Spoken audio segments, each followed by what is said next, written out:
Peace and blessings, everyone. Welcome to Moving Forward with Rafiq. Wow, man, this morning was rough for me. Shout out to my brother King Ace. He's a brother who also experiences bouts with PTSD. And as a result of all this violence that we've been, seeing and watching, and the death of Indian Red, and how graphic it was, man. Like King Ace, he went through his ordeal, day before yesterday. It just finally caught up with me today while I was sitting in the barber's chair. While I was sitting in the barber's chair, a wave, man, of anxiety, of uncomfortability, awkwardness, and so intense that it was like 2 to 3 times that I felt like telling the barber, can you stop for a minute? I just gotta run and throw cold water on my face. You know what I mean? So a lot of people was in there, and like I said, he was only like 5 minutes into my cut, and I'm looking in the mirror and I see he gotta go all the way around and shake me up, and I'm going through it, social anxiety at the moment, and it all, like I said, the murders of Indian Red, man, KTS Dre. I think this morning, man, while I was right before I left, I'm reading something, and it was in regards to KTSD and how he got hit 64 times. The day before, we see Indian Red, and how graphic his ordeal was, how his life just got taken in front of the world's eyes. And then the very next day, or I believe the same day, the brother come out from the county jail, and 2 men jump out of the car and they aired him out, man, 64 times, man. Talk about overkill, man. Talk about evil, man. And then right now, I just look up and check out a 13-year-old boy, man, in New York City in the Bronx, bro.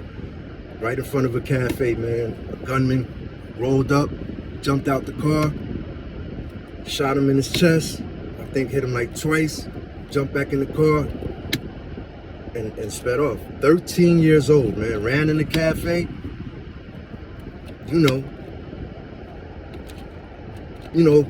pleading with God, man. Pleading with the angel of death. Pleading with the angel of death. When you get shot, you're pleading with the angel of death. Just like Indian Red was when he got hit.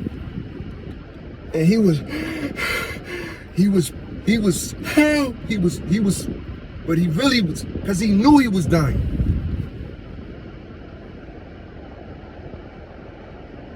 Just like I felt like, I was dying when I got hit.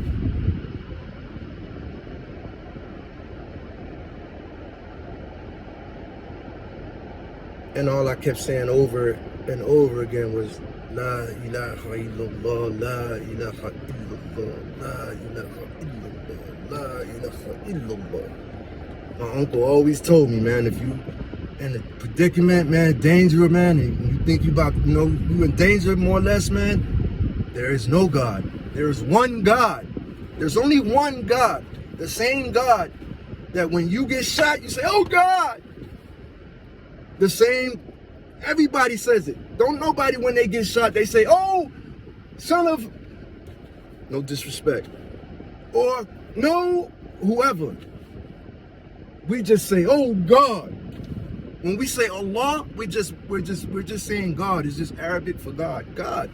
A lot of people get misconstrued. They say, when you pray to your Allah, like we praying to a different God, when we're not. We're praying to the same God that created everything in existence, that made you, me, yellow, brown, black, the animals, the plants, the trees, the planets, the same God that created all that.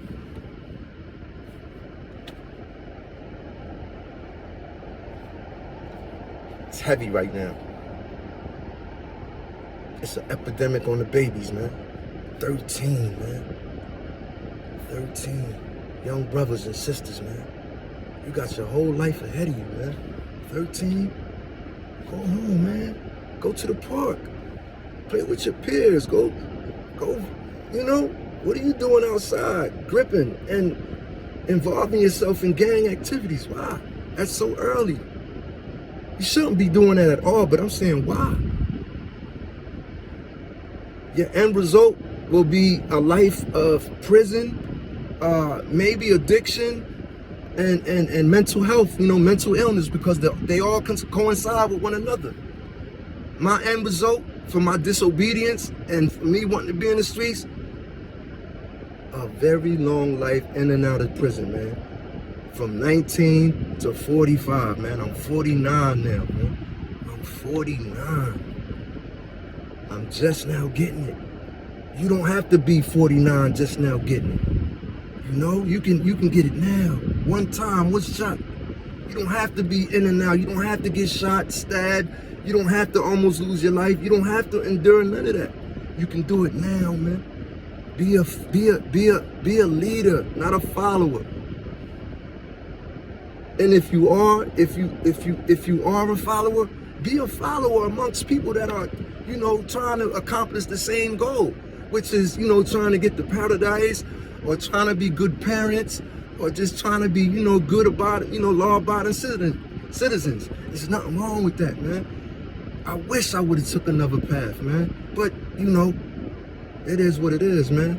The ink, the pen, the ink has been written, the pen has been lifted and the ink is dry. The pen has been lifted and the ink is dry.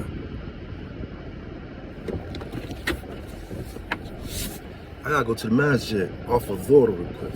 My afternoon prayer. Oh, yeah, man, like I said, man, alhamdulillah, in regards to that, when I was in the chair, I managed to, focus on other things. I was just focusing on other things. My daughters, my kids, my mother, sobriety, just, the things that I accomplished, my uncles. And then I was taking deep breaths, and then, eventually, it washed over me, man. But, it just shows I can't really be watching things like that so graphic. It still, it still brings back, it just brings back bad vibes, man, bad feelings and things like that. Bad memories. There's some nice shit right here.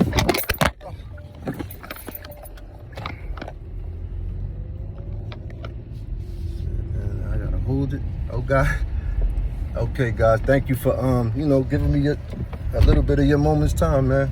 Appreciate you. Like I said, I hope they don't get mad for parking right here where the Imam parks at, but he's not here. Assalamu alaikum, I gotta go pray. Peace, y'all.